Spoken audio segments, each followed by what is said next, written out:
सोचना चाहिए, राम तो पता नहीं कब पैदा हुए, कब मर गए, उनकी हड्डियां सड़ गई। अब उनके नाम पर राजनीति खेली जा रही है। 22 तारीख को आएंगे, कहीं चले गए थे, पता नहीं कब मरे, कब सड़ गए और यहाँ से दुनिया चले गए, और वो 22 तारीख में आ गए।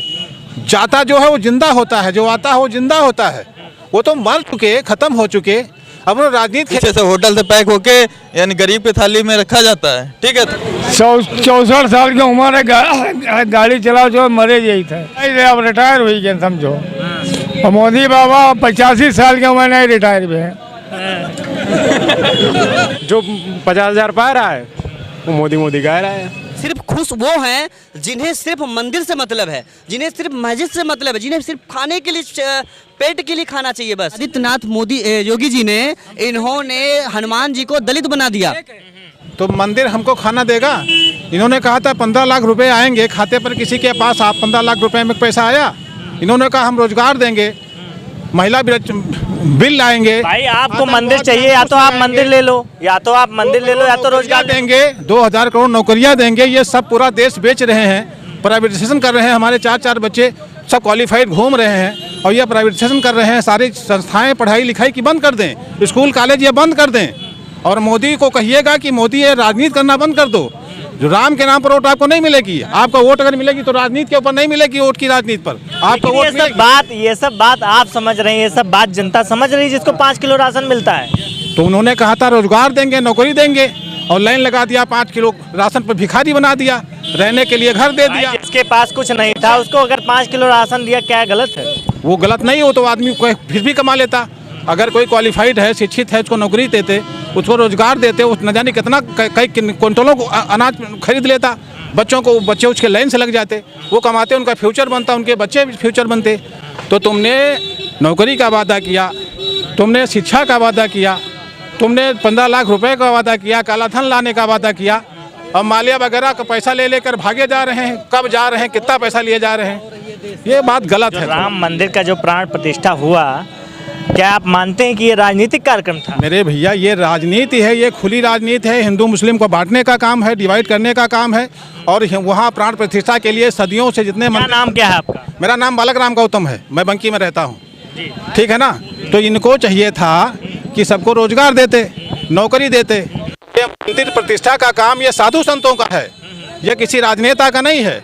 न जाने कितने मंदिर बनते हैं, प्राण प्रतिष्ठा होती है तो वहाँ पर प्रतिष्ठा करने ब्राह्मण जाता है, वहाँ के साधु संत जाते हैं, उनका कर्तव्य है, उनका मैटर है। लेकिन लोग बोल रहे हैं कि जो किसी ने नहीं करवाया मोदी जी ने करवा दिया। भैया, ये राम के नाम पर ढिंढोरा पिटवा रहे हैं, राम के नाम पर सबको चूतिया बना रहे हैं, राम के नाम पर सब शिक्षा खत्म करा रहे हैं। मोदी जी करवा दिए। क्या बोल रहे हैं भैया? सुप्रीम कोर्ट ने फैसला दिया, बता रहे हैं मोदी जी लेकिन वहाँ पर जो कभी कार्यक्रम हुआ, आपने देखा होगा टीवी पर, अखबारों में, हर जगह बड़े बड़े पोस्टर तो सब राजनीतिक नेताओं के ही लगे हुए। जब वहाँ पर राजनीतिक माहौल बनाया गया था बीजेपी के पक्ष में, तो वहीं से तो स्टार्ट होगा ना। बीजेपी के पक्ष में बिल्कुल था। सनातन धर्म को जानते हैं ना, जो उसके 4 मुख्य गुरु थे, वो तो कोई नहीं आया जहाँ पे, यानी उसको जीडीपी नहीं पढ़ी जाएगी। वहाँ के जनता के धर्मवाद पर राजनीति की जाएगी, सीधी सी बात है। अब 2024 का चुनाव आ रहा, तो भाई जब अभी तक का सीधी यानी सनातन धर्म के हिसाब से जिसकी वाइफ नहीं होती वो यानी पूजा नहीं करता है। वहाँ पर मोदी जी ने क्यों किया? टूटी मूर्ति नहीं रखी जाती। हम आधा मंदिर कंप्लीट था, तब भी आपने बराबर उसको क्या बोलते हैं, प्राण प्रतिष्ठा करवा दी। ये गलत नहीं था? तो ये 2024 की तैयारी है? बिल्कुल तैयारी है, बिल्कुल तैयारी है। क्या नाम क्या है? अविनाश वर्मा। आपको राम नहीं चाहिए क्या, आप ऐसा बोल रहे हैं? भैया, रोजगार भी चाहिए ना। सिक्के का एक पक्ष नहीं देखा जाता, दोनों पक्ष देखे जाते हैं। कम से कम सैकड़ों घर तोड़े गए थे अयोध्या में, वो किसी ने देखा? सिर्फ बड़े बड़े पोस्टर और होल्डिंग सभी लोगों ने देखा है। ये चीज़ आपने अभी आप जाके जो क्यों भैया, आपको रोजगार चाहिए या राम चाहिए? रोजगार चाहिए, उसके बाद में राम भी चाहिए। पहले रोजगार चाहिए फिर राम जी। ये पहले पेट भरेंगे फिर पूजा करेंगे। जब पेट ही नहीं रहेगा तो पूजा लोग बोल रहे हैं, जैसा अभी प्राण प्रतिष्ठा कल हुआ, 22 तारीख थी, कि शंकराचार्य नहीं आए। कुछ लोग बोल रहे हैं कि वहाँ पर बहुत सारे साधु संत थे, सबकी खुशी से हुआ। बहुत सारी प्रतिक्रियाएं आ रही। इस बार क्या सोचते हो इस सब चीज़ पर आप? बुलाना चाहिए था उनको, धर्म से संबंधित हैं तो उनको बुलाना चाहिए था। अब वो अब शासन प्रशासन की मर्जी है, उनकी मर्जी। इनका केवल इनका एजेंडा है कि राम की डुग्गी पीट करके इनका वोट लेना, 24 में इनका सरकार बनाना।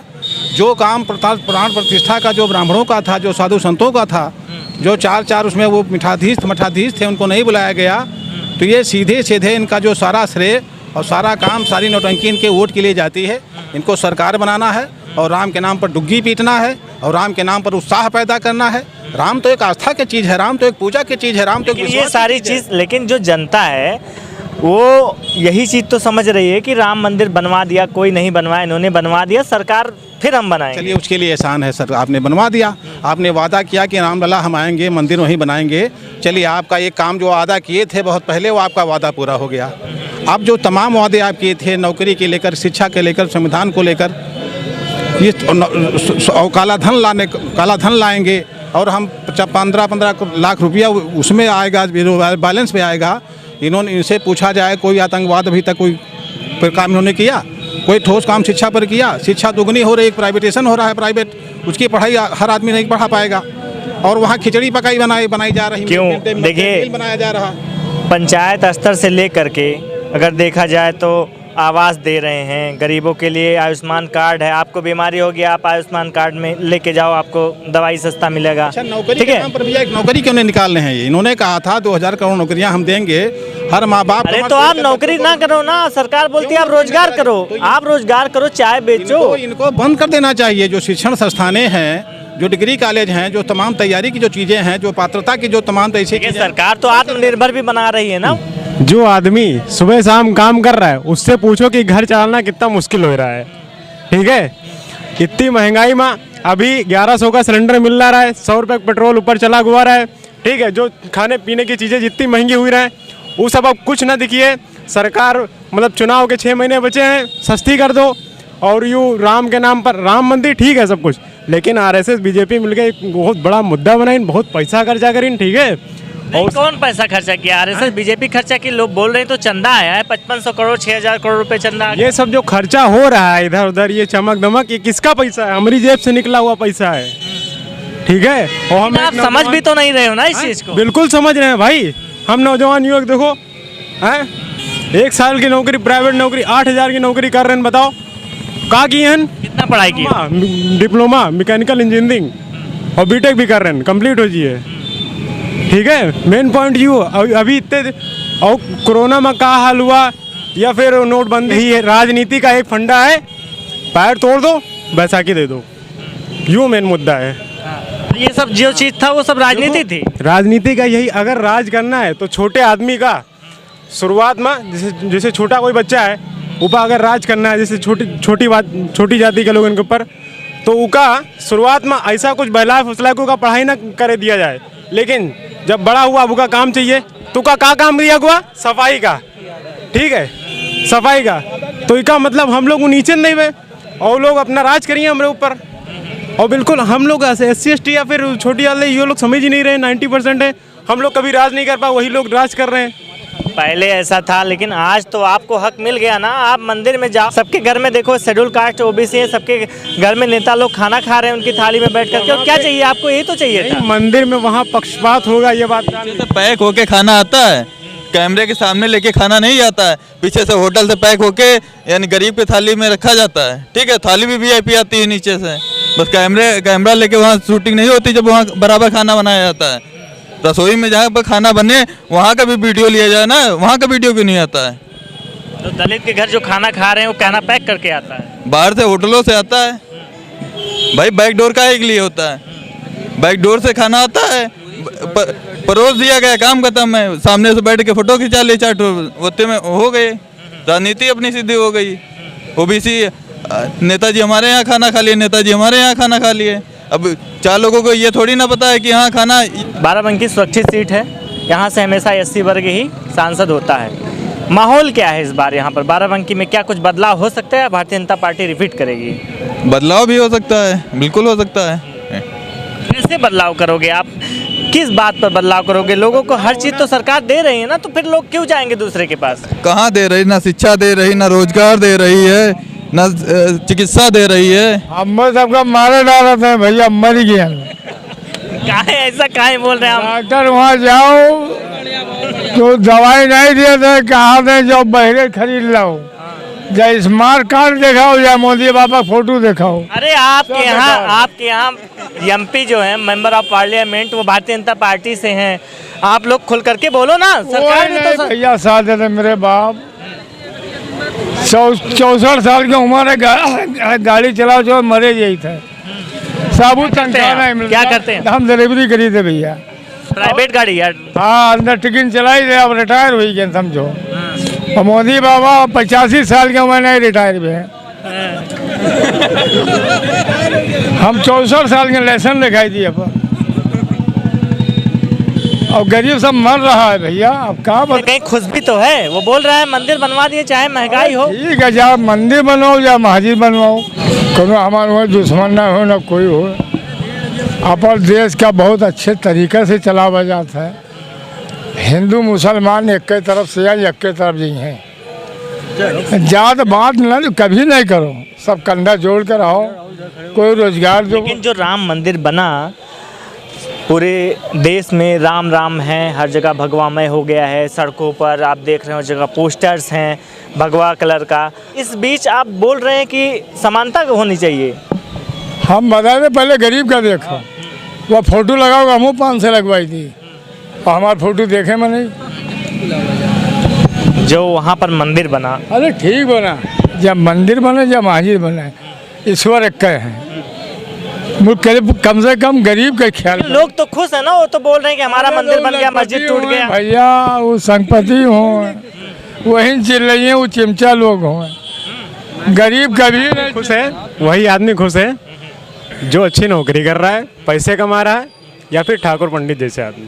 इन्हीं लोग ठाकुर पंडित खुश है। हाँ, मेन पॉइंट यही है। और जो पैसे कमा रहा है, जो नौकरी कर रहा है, अभी जहाँ ड्यूटी करे जाए तो वहाँ पर जो 50,000 पा रहा है वो मोदी गा रहा है। अच्छा। और जो रोज कमा रहा है, रोज खा रहा है, वो समझ रहा है कि सच्चाई का है। अभी पहले का है 500 लेके आप बाजार आओ, पैसे भी बच जाओ रहे हैं। अब तो पैसे कम पड़ जाओ थे। 100 रुपये कमावा है, दिन भरे में 100 कमावा। 100 रुपया कमाए, कैसे खर्चा चलेगा घर का? अब बताओ, सवेरे चाय पानी, 100 ग्राम दाल, आधा किलो दाल, वो चावल, वही खावा जी 2 टाइम में के 1 टाइम खावा जी। क्या भैया आप राम मंदिर से खुश हैं? देखिए, हमको राम से एतराज नहीं है, ना राम मंदिर से एतराज है। मस्जिद और मंदिर अपनी जगह पे है। राजनीतिक इसका नाम जो नाम दिया गया है, मंदिर तो बन गया, मस्जिद का तो अभी कहीं नामो निशान नहीं। देखिए, मैं मस्जिद और मंदिर की बात नहीं कर रहा हूँ, ये जो लेकिन बात तो मंदिर मस्जिद की ही हो रही है ना इस टाइम। बिल्कुल हो रही है। मैं राम से नाराज नहीं हूँ, मैं जय श्री राम वालों से नाराज हूँ। जय श्री राम और राम में क्या फर्क है? दोनों में बहुत बड़ा अंतर है। राम भगवान है, राम प्रभु हैं, और जय श्री राम जो हैं, जो आज ये चल रहा है ना, हमारा कलयुग में राम आएंगे। राम कहीं गए नहीं थे, राम हमारे हृदय में बसे हुए हैं। आपने कई पोस्टर देखे होंगे कि मोदी जी का हाथ पकड़ कर मोदी जी राम जी को ला रहे हैं। ये अपमान नहीं हमारे हिंदू धर्म का? इतना बड़ा अपमान कर रहे हैं। अभी आधे अधूरे मंदिर का तुम उद्घाटन कर रहे हो। आज तक मैंने रोडों का उद्घाटन सुना है, दुकानों का उद्घाटन सुना है, लेकिन मंदिर का उद्घाटन पहली बार सुन रहा हूँ। मंदिर का उद्घाटन नहीं होता है, उसमें प्राण प्रतिष्ठा की मोदी जी हैं तो मुमकिन है। मोदी, फिर वही बात, मोदी जी हैं जो, तो बेरोजगार भी तो लोग घूम रहे हैं। अयोध्या में जो मंदिर बना है ना, न जाने कितने गरीबों की झोपड़ियाँ गिरा करके मंदिर बनाया गया है। घर से बेघर कर दोगे, जब घर से बेघर हो जाएंगे, लाखों रोएंगे, रोते हुए आंसू उनके नहीं पहुंच पाओगे, तो बाद में मुआवजा देने से क्या मतलब है हमको?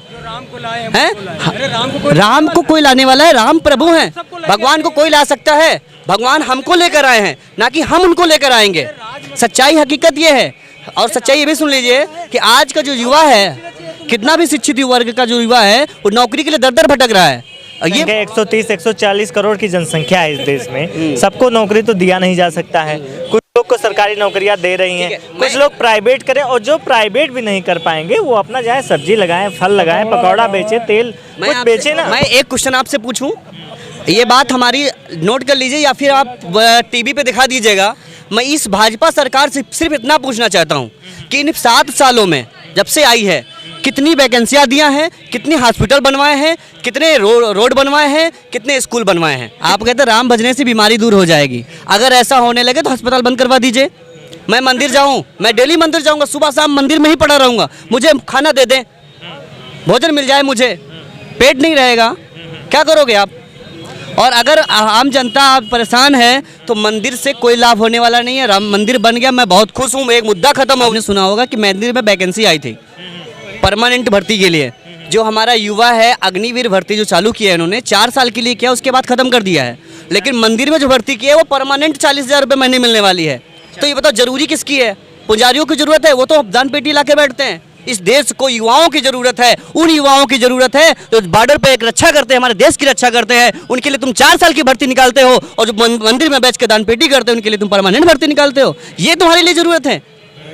देश का विकास क्या है? लेकिन ये चीज़ जनता कैसे समझेगी? आप बोल रहे हो, आप समझदार हो, आप पढ़े लिखे हो, लेकिन 2014 में सरकार बनी थी, 2019 में फिर रिपीट हुई, फिर इस बार लोग बोल रहे हैं कि मोदी, तीसरी बार मोदी सरकार।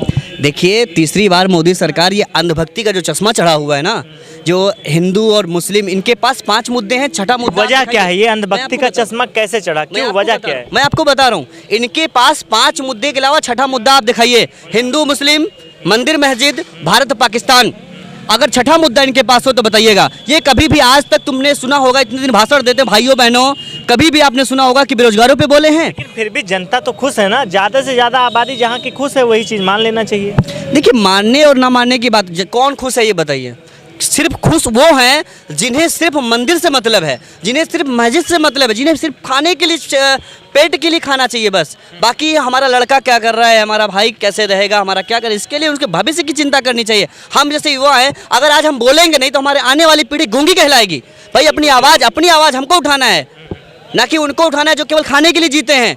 हम दूसरों के लिए भी जीते, हम अपने भविष्य को देख रहे हैं कि हमारा भविष्य कैसा जा रहा है, हमारा अंधकारमय भविष्य जा रहा है। अगर ये दोबारा रिपीट करते हैं तो हर एक व्यक्ति के हाथ में कटोरा होगा और हर एक व्यक्ति गुलाम कहलाएगा। जैसे वो अंग्रेजों को गुलाम थे, वो गोरों के गुलाम थे, लेकिन ये जो होंगे नरेंद्र मोदी के गुलाम कहलाएंगे। ये अडानी और अंबानी को जो हमारे देश की जो संपत्ति थी, हमारे भारत में जब मोदी सरकार आई थी उससे पहले उन्होंने बोला था कि हम इतने कर्जे को माफ़ कर देंगे, लेकिन माफ़ किसका किया? अडानी और अंबानी का माफ़ हुआ। उन्होंने आपका नहीं हुआ, हमारा नहीं हुआ। उन्होंने एक बात और कही है, अभी आप सुन रहे होंगे गाना चल रहा है, जो राम को लाए हैं मैं उनको लाऊंगा। आप गाना सुन रहे होंगे ना? तो आए और क्या चाहिए? सुन रहे हैं ना? तो मैं कहता हूं अगर आप राम जी को ला सकते हैं तो जो नीरव मोदी भाग गया है, जो विजय माल्या भाग गया है, उसको आप क्यों नहीं लाते हैं? उनको भी तो लाइए। हमारे देश में किसकी जरूरत है? बोले काला धन लाएंगे, सबके खाते में 15-15 लाख आएंगे। तो मानिए अमित शाह जी ने क्या कहा पता है? ये तो सिर्फ चुनावी जुमला है, लोगों को फंसाने की चाल है। अच्छा हैं? तो इस बार बदलाव करेगी जनता? बिल्कुल बदलाव होगा। परिवर्तन प्रकृति का नियम है और परिवर्तन होके रहेगा। जब तक परिवर्तन नहीं होगा तब तक हमारा देश विकास नहीं कर सकता, और विकास तभी होगा जब एक नए युग का आरंभ होगा। बताते हैं राम राज्य आ गया है, तो राम राज्य आ गया है, तो आप विकास को भी देखिए, शिक्षा को भी देखिए। अच्छा, एक चीज़ और आपसे जानना चाह रहा हूँ मैं। इस तरीके से ऐसा हो रहा है कि वहाँ पर मस्जिद था या मंदिर था, बहुत लोग बोल रहे हैं कि मंदिर था, बहुत लोग बोल रहे हैं कि मस्जिद था, ठीक है। इतिहास बताता है कि वहाँ पर जो हनुमानगढ़ी है वहाँ पर पहले मंदिर था, चबूतरा था, वहाँ पे महाराज थे, वो वहाँ पर रहते थे, धीरे धीरे वो मंदिर बनना फिर राजनीतिक स्टंट के कारण उसको मंदिर का नाम। कुछ लोग बोल रहे हैं कि बाबर आया, ये चीज़ें सोशल मीडिया पर निकल कर आ रही हैं कि बाबर आया, उसने मंदिर तोड़े। तो इस सब बातों से कहाँ तक सहमत? इस पर हम कुछ नहीं बोलना चाहते हैं क्योंकि ये धार्मिक मामला है, मंदिर मस्जिद का मामला है, इस पर हम टिप्पणी नहीं करना चाहते। आपने पढ़ाई किया होगा, इतिहास पढ़ा होगा, क्या सच क्या है आप कुछ बता सकते हैं? देखिए, सच्चाई जहाँ तक देखा जाए, मंदिर मस्जिद अपनी जगह पे है। मंदिर भी था, मस्जिद भी था। बाबर जो आया उसने मंदिर भी बनवाया, मस्जिद बनवाया, दोनों का निर्माण कराया। लेकिन जो आज की जो राजनीतिक रूप दिया जा रहा है, हमारे देश मंदिर भी तोड़ना गलत है और मस्जिद भी तोड़ना गलत, किसी भी धार्मिक स्थल को तोड़ना गलत है। मैं किसी एक पर टिप्पणी नहीं करना। देखिए, संविधान को कौन मान रहा है? क्या ये मोदी जी संविधान को मान रहे हैं, लोकतंत्र को मान रहे हैं? आप सहमत हैं इस बात से? लोकतंत्र माना जा रहा है? देखिए, राम जी भगवान है, हमारे इष्ट हैं, सभी के ईश्वर हैं, वो सभी के राम हैं, किसी एक जाति विशेष के राम नहीं हैं। हिंदू धर्म तो सबका है, सबका बड़ा है। ईश्वर अल्लाह तेरो नाम, ईश्वर और अल्लाह सब एक हैं। वे केवल यहाँ पर राजनीतिक मुद्दा के लिए जातियों में डिवाइड कर दिया गया। मानिए योगी आदित्यनाथ जी, सुन लीजिए, मानिए राम आदित्यनाथ योगी जी ने, इन्होंने हनुमान जी को दलित बना दिया, हनुमान जी को दलित का नाम दे दिया गया। आप एक सन्यासी होकर के, मुख्यमंत्री होकर के भगवान को आप वर्गों में बांट रहे हैं। ये कहाँ का आपका संविधान है? ये कहाँ के लोकतंत्र है? ये कहाँ का देश भाषा है? आप बताइए। पूरा देश भगवामय हो गया है, हर तरफ राम राम है। आप कहाँ पड़े हुए सब चक्कर? मैं राम की बुराई कहाँ कर रहा हूँ? राम तो मेरे हैं, हम सबके राम हैं, हमारे हृदय में भी राम तो है। राम है, बस चलेगा सब कुछ, रोजगार उसी से, खाना सब कुछ मिलेगा। अच्छा आप बताते हैं तो शंकराचार्य क्यों नहीं आए हमारे इस प्राण प्रतिष्ठा में, बताइए। अगर ऐसा था, जब हम शंकराचार्य मना कर रहे थे कि राम नवमी के दिन आप प्राण प्रतिष्ठा कीजिए, पूरा देश राममय होगा, की मर्जी है नहीं है। चलिए ये भी बताइए, हमारा शास्त्र कहता है, हिंदू धर्म का एक शास्त्र कहता है कि बिना पत्नी के राम जी ने भी पूजा नहीं की थी शंकर जी की, तो माननीय नरेंद्र मोदी जी ने कैसे कर दिया? क्या ये शास्त्र के विरुद्ध नहीं है? क्या धर्म का अपमान सरकार नहीं के है? पास पावर है, सरकार उस पावर का इस्तेमाल कर सकती है। तो आप क्यों कहते हैं रामराज चल रहा है? फिर सरकारी चलाइए, रामराज क्यों चला रहे हैं? गोली चलवाओ, मर जाओ जाओ, उनका छुट्टी मिले। मोदी जी गोली चलवाएंगे? अरे भाई, इस राम राज्य में गोली चलवाने की कल्पना कहाँ कर? अरे भैया रे मेरे बाप, तब मने मर जी हैं, दुनिया में रह नहीं जी हैं, तो भूखे मर जी हैं, तब क्या करा जाइए? क्या आपको लगता है कि संविधान की सुरक्षा पर सवाल है? बिल्कुल संविधान की सुरक्षा पर सवाल उठ रहा है। लोग कहते हैं लोगों की मंशा क्या है इससे मुझसे मतलब नहीं है, लेकिन हम क्या सोचते हैं, हमारी मंशा क्या है ये हम जानते हैं। संविधान में कभी अगर आप आत्मनिर्भर हैं, अपने आप पर आ जाएं, तो किसी की माई के लाल में पैदा नहीं, इतनी हिम्मत नहीं कि आकर हमको हाथ लगा दे, अगर अपने आप में है। क्योंकि यहाँ पर हिंदू मुस्लिम, हिंदुस्तान क्यों कहा गया है? हिंदू मुस्लिम सब एक हैं। हिंदुस्तान ये समानता का प्रतीक है और हिंदुस्तान में सब मिलजुल कर रहते हैं। समानता है कहाँ भैया? आप बोल रहे हो क्यों नहीं है? केवल ये आप लोग बांट रहे हैं बीच में बोल बोल करके। ये मीडिया है ना, है अब कहना नहीं पड़, मुझे कहना नहीं चाहिए रहा हूँ कि जो भारत की या उत्तर प्रदेश की जो दलाल मीडिया है, चाहे आज तक का चैनल देख लीजिए, चाहे जो भी चैनल उठाकर देख लीजिए, कैमरे बोल रहे हैं कि दलाल है आज तक। बिल्कुल बोल रहा हूँ। उन्हें सिर्फ आपने देखा होगा कि मीडिया का मतलब क्या होता है कि सबका समान व्यवहार किया जाए, किसी एक पक्ष पर मुद्दा ना उठाया जाए। लेकिन वो हमारे देश के अंदर इस तरीके से अगर देखा जाए तो पारस्परिक जो भाई की भावना है, हिंदू मुस्लिम भाई भाई, इस चीज़ों में सेध लग रहा है या नहीं लग रहा है? भाई ये लोग बांटने का काम कर रहे हैं, सीधे सीधे मैं बोल रहा हूँ। भाजपा जो है वो बांटने का काम कर रही है, हिंदू और मुस्लिम को बांटना चाह रही है, हिंदुस्तान को दो भागों में बांटना चाह रही है। अगर हमारा हिंदुस्तान पहले के हमारे मोदी सरकार के पहले के हमारा हिंदुस्तान में मुस्लिम सुरक्षित नहीं थे, हिंदू हम लोग नहीं थे, क्या हम लोग नहीं जीते थे? आज भी जीते थे, पहले भी जीते थे और आगे भी जीते रहेंगे। लेकिन आज तो डर रहे हैं ना मुस्लिम। किस बात का डर है? किस बात का डर है? मुस्लिम बोलने के लिए तैयार नहीं है। अभी यहीं पर मैंने बात किया, वहाँ मुस्लिम तैयार नहीं, उसको डर है कि हम बोलेंगे तो कहीं ऐसा ना हो कि हमको जेल हो जाए या हमको किसी कारण में फंसा दिया जाए। चलिए मैं आपको बता दूं, किस स्वतंत्रता की बात कर रहे हो? लोकतंत्र में इस तरीके से अगर डर है तो लोकतंत्र खतरे में है। आपकी जानकारी के लिए मैं बता दूं, वो सिर्फ डरा करके हिंदुओं को या मुसलमानों को, वो सिर्फ गरीबों को डराना जानते हैं। एक जो गरीब होते हैं ना, जो बोलना नहीं जानते, जैसे हम लोग मिडिल क्लास वाले लोग हैं, हम लोगों को डराना चाहते हैं, बड़े लोगों से नहीं बोल सकते। मैंने अभी आपसे क्वेश्चन पूछा था कि वो जो राम को ला सकते हैं, विजय माल्या को क्यों नहीं लाए, नीरव मोदी को क्यों नहीं ला सकते? उनके ऊपर आप उंगली उठा कर देखिए, उन पर एक आप आवाज़ उठाइए, अडानी अंबानी के ऊपर एक आवाज़ उठाइए, आपकी आवाज़ नहीं सुनी जाएगी। गरीब अगर बोल देगा तो उसको तुरंत उठा लिया जाएगा, उसके घर पर बुलडोजर चल जाएगा। अभी आपने कई लोगों को देखा होगा, माननीय ब्रजभूषण सिंह को देखा होगा, कुलदीप सेंगर जी को देखा होगा, और जो हाथरस की घटना हुई थी, किसानों को मार डाला गया था, आज तक कोई कार्रवाई हुई नहीं हुई, किसी के ऊपर बुलडोजर नहीं चला। लेकिन अयोध्या में गरीबों के ऊपर बुलडोजर चल करके मंदिर का निर्माण कराया गया, कितने गरीब बेघर हो गए, लेकिन उन पर कोई मुद्दा नहीं बना। ये मीडिया चुप है, ये मीडिया चुप है। मान रहे हो? बिल्कुल मानने, मीडिया बिल्कुल चुप है। उनको नहीं दिखाई पड़ता है कि गरीब मर रहा है, वो सिर्फ अमीरों को देखते हैं, हमेशा मोदी मोदी करते हैं, हर घर हर मोदी करते हैं, लेकिन उनको गरीब की आवाज़ नहीं सुनाई पड़ती, उनकी बहती हुई आंसुओं को नहीं देखते हैं, उनके दर्द के, उनके दिल के पीड़ा को नहीं देखते हैं। वो सिर्फ क्या देखते हैं? बड़े लोगों को देखते हैं, माननीय नरेंद्र मोदी जी को देखते हैं, योगी आदित्यनाथ जी को देखते हैं, भगवा को देखते हैं। भगवा क्या है? रंग में कोई भी बंटवारा करते हैं आप, रंग में भी बंटवारा हो गया, भगवान में भी बंटवारा हो गया, हर जगह बंटवारा आप कर रहे हैं, तो हिंदू मुस्लिम में बंटवारा कर रहे हैं। सीधे सीधे क्यों नहीं कह देते हैं कि यहाँ से भगा दिया जाए सभी को?